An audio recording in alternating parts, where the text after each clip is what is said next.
Dear students, today we are going to put a light on transposons, plasmids, and bacteriophages. Number one is transposons. The name transposons means the sequences of DNA. म्हणजे DNA मध्ये अशी sequences आहेत that can move from themselves from one position to the a new position within a genome of the cell. म्हणजे एका सेलमध्ये त्या एका जिनोममध्ये ते एका पोझिशनवरती काय सिक्वेन्स आहे डीएनएची ते एक लोकेशनहून दुसऱ्या लोकेशनवरती ते शिफ्ट होतो. असे सिक्वेन्सला such sequence that can move or transfer the position is called as the transposons. These are also commonly known as the jumping genes. Means एका ठिकाणाहून दुसऱ्या ठिकाणी ते जंप करून जातात. एका सेगमेंटपासून दुसऱ्या सेगमेंटला ते जंप करतात. That's why they are called as also the jumping genes. Then the transposition can create the phenotypic significant mutations and alter genome size. It's obvious.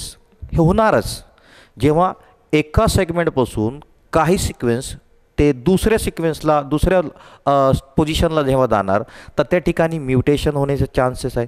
Even alteration of the जिनोमसुद्धा होणार. What is the mutation? Mutation is nothing but a sudden change in the sequence of the gene is called as the mutation.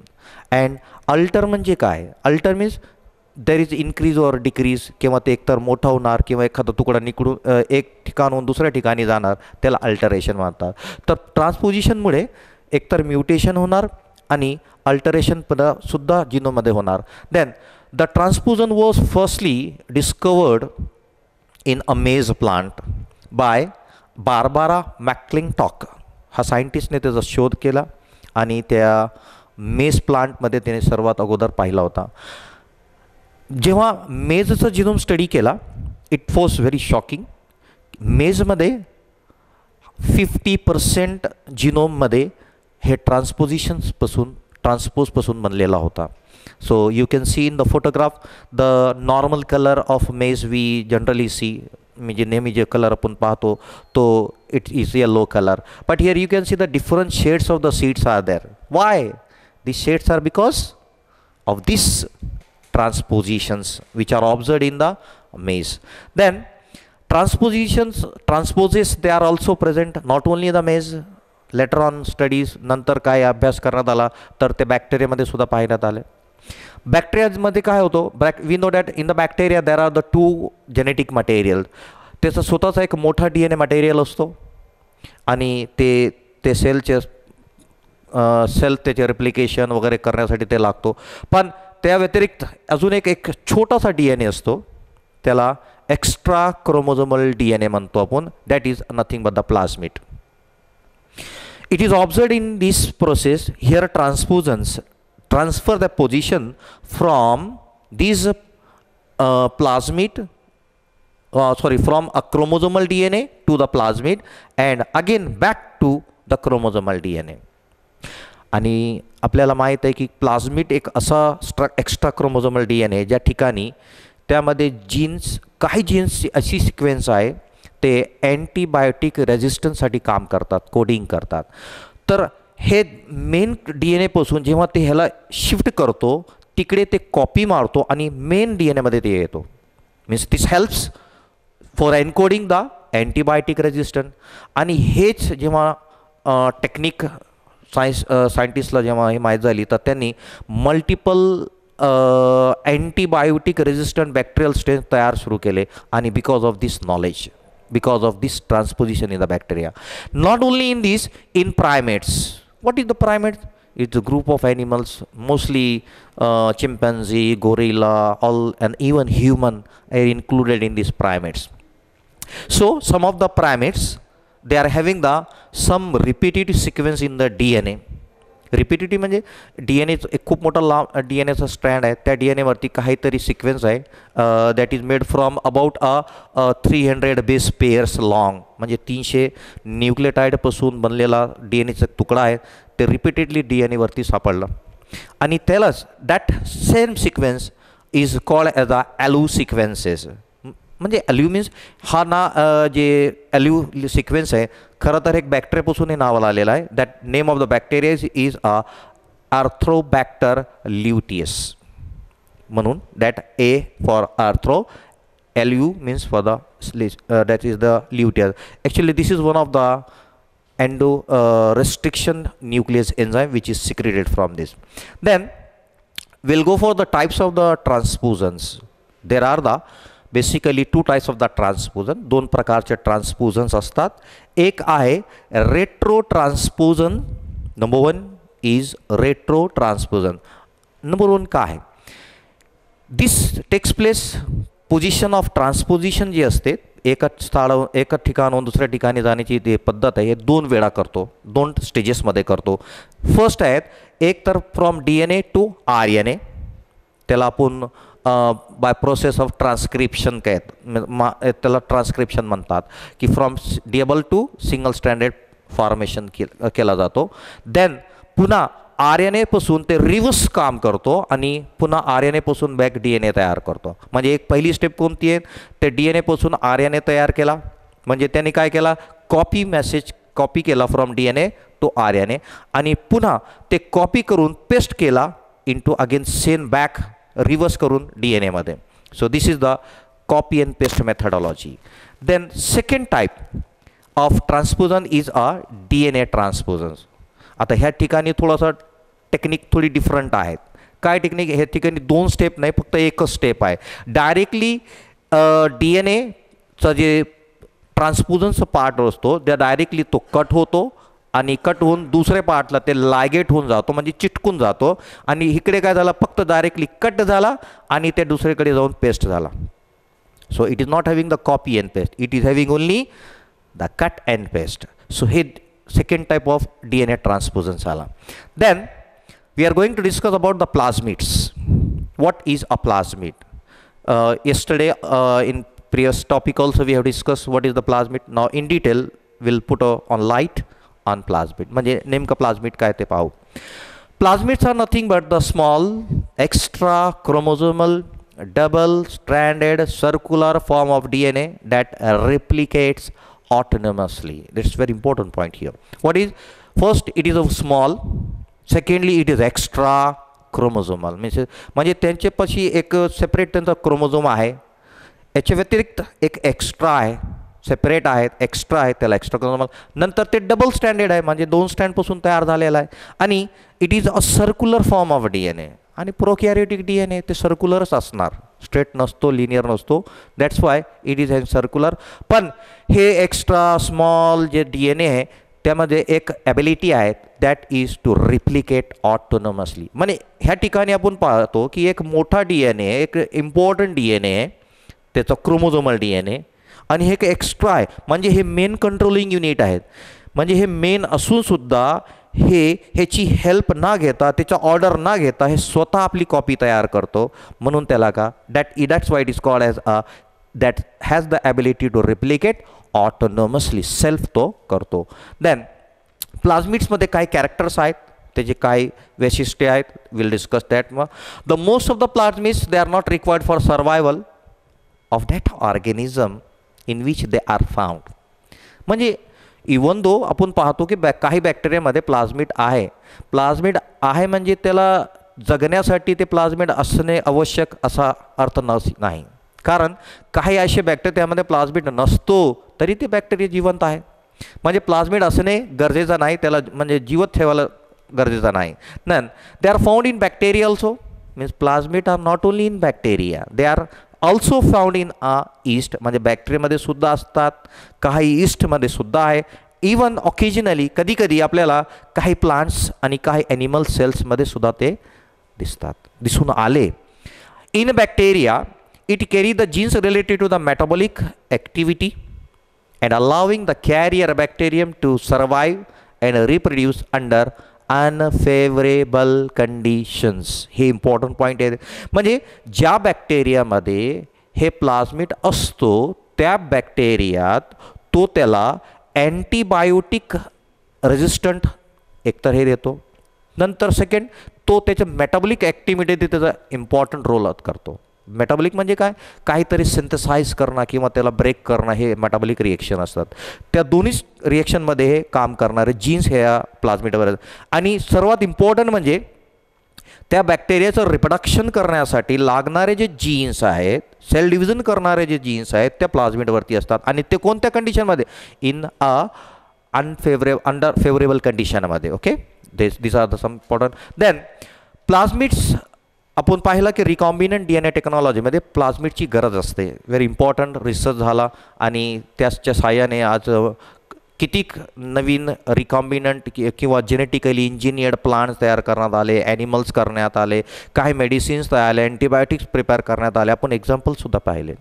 पण ह्या ठिकाणी हे प्लाझ्मिडची limit असते. त्याच्यात जे आपण DNAचा desired जीन्सचा जे तुकडा पॅकअप करतो, पॅचिंग करतो, कधीकधी जास्त DNAचा डिझायर्डचा सेगमेंट असला तर ह्या प्लाझ्मिडमध्ये ते बसवता येत नाही, कारण तो मोठा सेगमेंट आहे आणि ह्या प्लाझ्मिडमध्ये ते फिक्स करता येत नाही.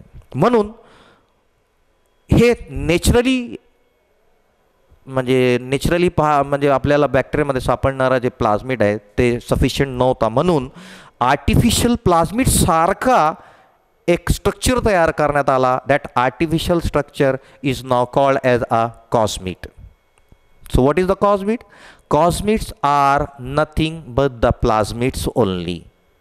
दे आर द म्हणजे प्लाझ्मिड्स आहे, पण नॅचरली म्हणजे नॅचरली ती ऑकर होत नाही, तो आर्टिफिशियली तयार केलेला आहे. आणि कसं केलं तयार? By using the fragments of lambda phage vector. आणि लॅम्बडा फेग काय, एक व्हायरस आहे आणि त्या व्हायरसचा जे DNA आहेत त्या DNAला आपण लॅम्बडा फेग म्हणतो. थोडा मोठा असतो. त्याचे तुकडे घेऊन ते DNAचे सेगमेंट्स घेऊन एक स्ट्रक्चर तयार करण्यात आला जे की प्लाझ्मिड सारखं आहे. त्या स्ट्रक्चरला आपण कॉस्मिड म्हणतो. देन असे काही एक्झाम्पल्स उदाहरण आपण पाहू जे की कॉस्मिड्स आहे. कॉस्मिड्स कहलात म्हणजे ते आर्टिफिशियली तयार केलेले कॉस्मिड्स मीन्स आर्टिफिशियली तयार केलेले प्लाझ्मिड्स. त्यापैकी नंबर 1 आहेत PBr322. आता हे P म्हणजे सुरुवातीचं जे वर्ड आहे P म्हणजे हा प्लाझ्मिड आणि B आणि R हे दोन सायंटिस्ट आहे ज्यांनी ह्याचा शोध केला. जे B म्हणजे बॉलिवर आणि R म्हणजे रॉड्रिगेज. आणि 322 म्हणजे त्यांनी जे एक्सपेरिमेंट केले, 1 केला, 2 केले, 10 केले, 20, 100, 200, 300, 320, 321, 320. So this is number of discoveries they have done. Then second example is PUC. हे पण एक आहेत. स्मॉल p इंडिकेट्स हिअर म्हणजे ते प्लाझ्मिडसाठी वापरलेला आहे सुरुवातचा P. नंतर U कॅपिटल आणि capital C it is name given for the location of the country from the ज्या ठिकाणी त्यांचा शोध लावला त्यांचं नाव देण्यात आला ते आहेत युनिव्हर्सिटी ऑफ कॅलिफोर्निया. नाव number 2 is a bacteriophage. Bacteriophage is nothing but a bacteria infecting virus. हे एक व्हायरस आहेत जे की बॅक्टेरियाला इन्फेक्ट करतो आणि खूप छोटा असतो. आपण ह्या फोटोग्राफमध्ये पाहू, हे मोठा जे दिसणारा स्ट्रक्चर आहे हे बॅक्टेरियल सेल आहेत आणि त्याच्यावरती छोटे छोटे काहीतरी स्ट्रक्चर्स दिसतात. हे छोटा एक स्ट्रक्चर जे असतो ते व्हायरस आहे आणि हे व्हायरस आहे.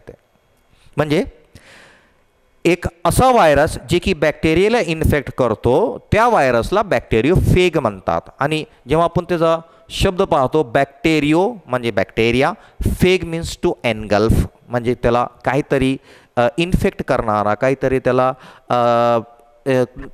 इंजुरी करणारा त्याला आपण फेग म्हणतो. So a phage consist of the outer protein capsid and having the genetic material inside.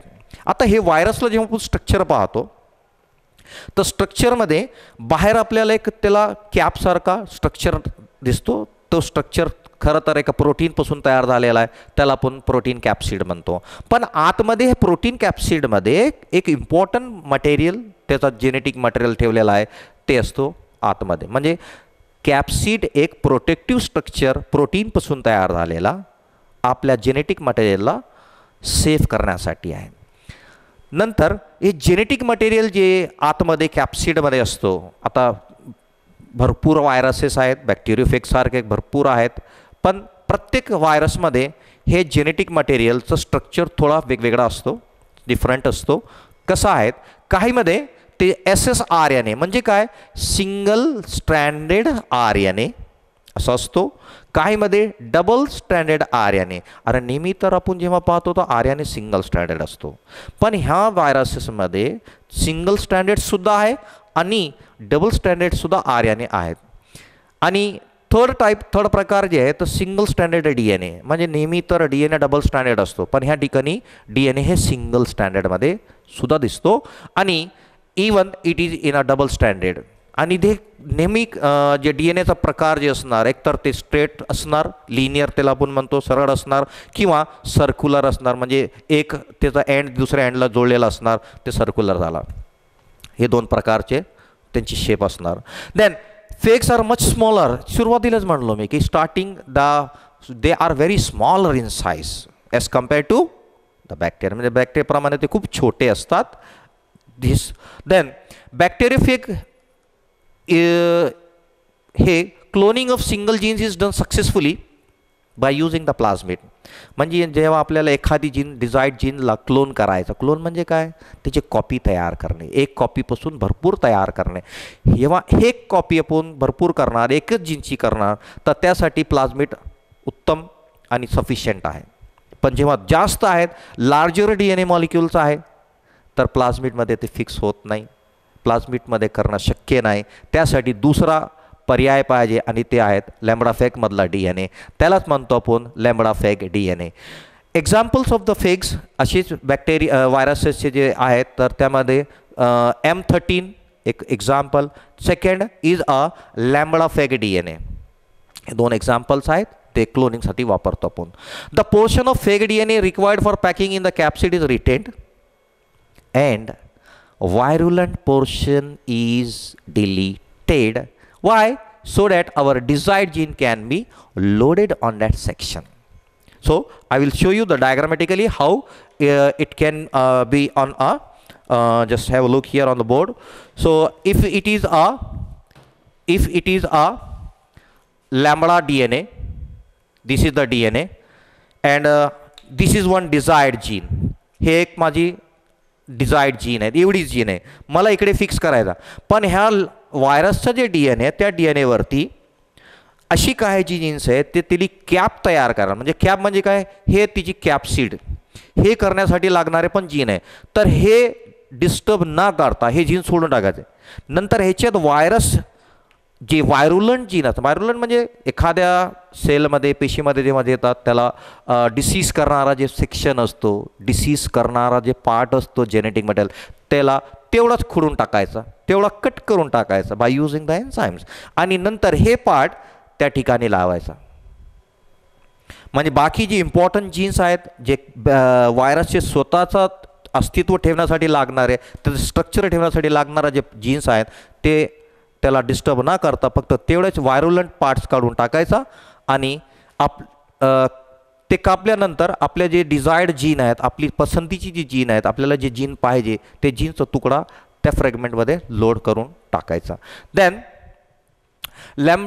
DNA of a lambda phage is about a 48.5 kilo base in a length.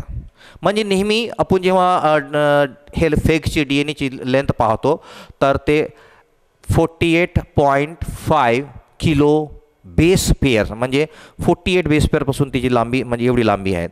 आणि it is with a cos site. आता very interesting point here, what is the cos? COS.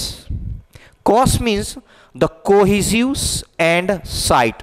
Cohesive means the force of attraction between the two similar material is called as the cause. So here is a force of attraction between the two similar sides. म्हणजे दोन सारखे जेव्हा एकमेकाजवळ येतात, for example paper can be pasted to the paper, पेपरला paper, आपण सायकलचं जेव्हा टायर पंक्चर होतो तर रबरला रबर लावतो, म्हणजे दोनमध्ये जी फोर्स ऑफ अट्रॅक्शन आहे दोन सारखे मटेरियलमध्ये आहे, त्याला कोहिसिव्ह फोर्स म्हणतात. त्यासारखे ह्या 48.5 किलो बेस पर लेंथ लांबीचं जे DNA आहे त्याचे शेवटचे 2 एंड पॉईंटला आपण जेव्हा पाहतो तर 12 बेस पेअरने हे एंड तयार होतात जे की चिटकणार आहे, म्हणजे स्टिकी एंड्स आपण ज्याला म्हणतो. तर cohesive ends allow the DNA to be circularise, आणि हेच पार्ट जेव्हा एका एंड दुसऱ्या एंडला जेव्हा जुडतो तर ते एकमेकांना स्टिक होण्यासाठी ते वापरण्यात येतो. तो पॉईंट कोणता आहे? हे 12 बेस पेअरपासून तयार झालेला आहे, त्याला स्टिकी एंड म्हणतो. आणि हे इम्पॉर्टंट आहे, स्टिकी एंड नसेल तर रिकॉम्बिनंट DNA तयार होणार नाही. इम्पॉर्टंट पॉईंट आहे. Then, for cloning of larger DNA fragment up to a 20 kilo base pair of DNA of phage is removed and replaced by the DNA with a desired gene. जेव्हा एखादी jeans आपल्याला आपली desired gene, आपला पसंतीची gene जेव्हा lambda फॅगमध्ये आपल्याला fix करायची, लावायची, तर लॅम्बडामध्ये किती लेंथ आहेत? 48.5 तिची टोटल लेंथ आहे. आणि त्यापैकी आपण पाहिले की 12 ते शेवटचे टोक आहेत, बेस त्याचे एंड पॉईंट आहेत. ओके, तर 48मधून 12 गेले तर किती राहिले? It is about 36 base pair राहिले. आणि आता 36 बेस पेअरमधून आपण 20 म्हणजे 36 पैकी 20 किलो बेस पेअरचा तुकडा आपण डिझायर्ड जीनचा त्या ठिकाणी लावता येतो. ते काढून आपली डिझायर्ड जीन पेस्ट केली जाते. The recombinant DNA technology is packed within viral particle in vitro, and these are allowed to infect the bacterial cell, आणि that bacterial cells are cultured on a artificial nutrient medium called as the agar. जेव्हा आपण आपल्या पसंतीचा तुकडा ते व्हायरसच्या DNA वरती fix करतो, किती? 20 किलो बेस पेअरचा तुकडा लावल्यानंतर आता आपली तुकडा लावलेली DNA तयार झाला. आता त्याला व्हायरसमध्ये एंटर करायचा आणि ते व्हायरसमधून आता आपल्याला बॅक्टेरियामध्ये कॉपी करायची. आणि त्याची सवयीनुसार ते व्हायरस बॅक्टेरियाला इन्फेक्ट करणार, आणि जेव्हा त्या बॅक्टेरियामध्ये जातो तर आपला DNA त्यामध्ये आतमध्ये सोडतो आणि त्यामध्ये आपले कॉपी तयार करतो. म्हणजे आपल्या हाती एकच कॉपी होती, आपली डिझायर्ड जीनची कॉपी एकच होती. पण ते DNAला इन्फेक्ट केल्यानंतर इन नॅचरल म्हणजे इन विट्रो एका लिव्हिंगमध्ये त्याचे कॉपी तयार केले. आणि हे आपण कसे होतात हे आपण पाहणार, डिटेलमध्ये पाहू.